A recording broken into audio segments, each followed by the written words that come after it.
দেশে মুসলিমদের ক্ষমতা কমাতে বড় পদক্ষেপ মোদী সরকারের। বিরাট সিদ্ধান্ত নিল বিলপেশ কেন্দ্রের। দীর্ঘদিন ধরে ধর্মনিরপেক্ষ ভারতে ওয়াকফ আইনের মতো ধর্মীয় আইনের গ্রহণযোগ্যতা নিয়েই প্রশ্ন উঠেছে।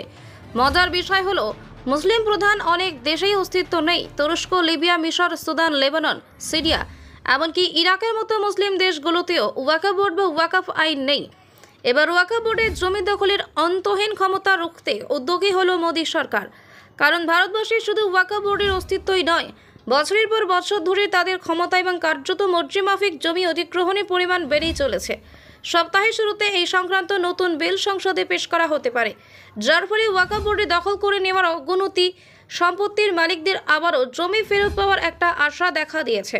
আইন অনুযায়ী ওয়াকফ যদি মনে করে কোনো জমি একজন মুসলমানের, সেক্ষেত্রে সেটি ওয়াকফের সম্পত্তি হতেই পারে।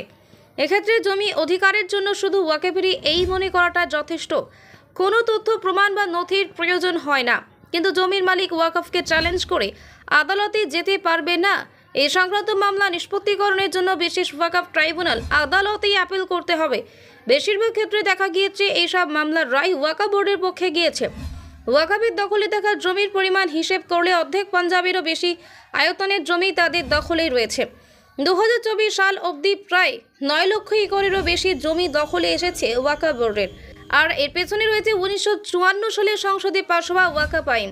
গত শুক্রবারই এই নিয়ে একটি ক্যাবিনেট মিটিং ডাকা হয়েছিল। সূত্র মারফত জানা যাচ্ছে যে নতুন প্রস্তাবিত বিল অনুযায়ী ওয়াকফ বোর্ডের দাবি করা সম্পত্তিগুলির দাবির বৈধতা নিয়ে ভেরিফিকেশন করতেই হবে এবার থেকে।